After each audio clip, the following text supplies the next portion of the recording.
Been talking about this hour specifically. What do people need to know if you are going to the game tonight? So not only take the poncho, but just know that it's possible you may have to take shelter. You may get that alert on the big screen, or even before you go in, especially here too, because we do have those storms that are getting closer and closer to that part of Mecklenburg County and around the uptown area. That you have to take shelter or stay in your car until you go inside. And hopefully all the rain moves out by the time the game actually gets underway. We're still a few hours away from that, but it is not definitely moving out right now. It's doing the opposite. It's been moving closer and closer, like I said, to uptown and more of the Charlotte metro, including here right over the heart of Charlotte Motor Speedway. We've got some of those low and dark clouds and towering clouds that continue to build, and just those powerful storms moving through the area. The rain's coming down pretty good there in that part of Cabarrus County.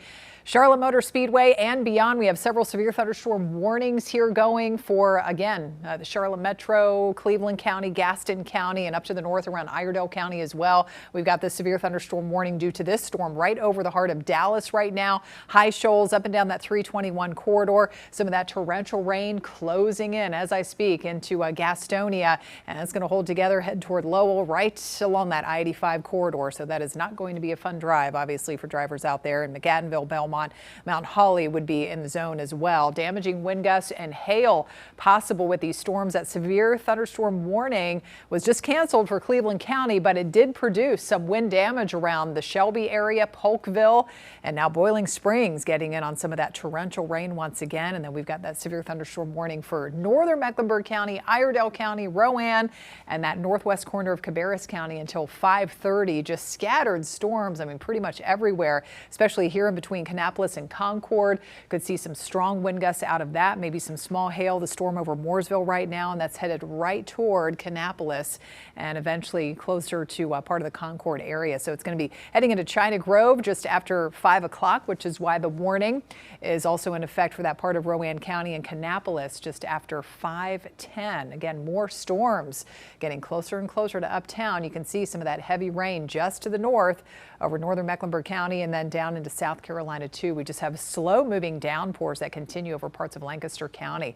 So needless to say, well, backyard grilling forecast isn't the greatest, at least for the next few hours, and up until 6 to 7 o'clock. We'll hold on to that rain and strong storm chance with temperatures hovering in the 80s, if not cooler, of course, once you get the rain. And even after the severe threat winds down after 10 o'clock or so tonight, and likely before then, even 1, 2, 3, 4 o'clock in the morning, a couple of isolated showers will still be possible because this front is just going to be hanging out over the area right on into the first half of the weekend. So that's why the storm chance will redevelop tomorrow afternoon as well.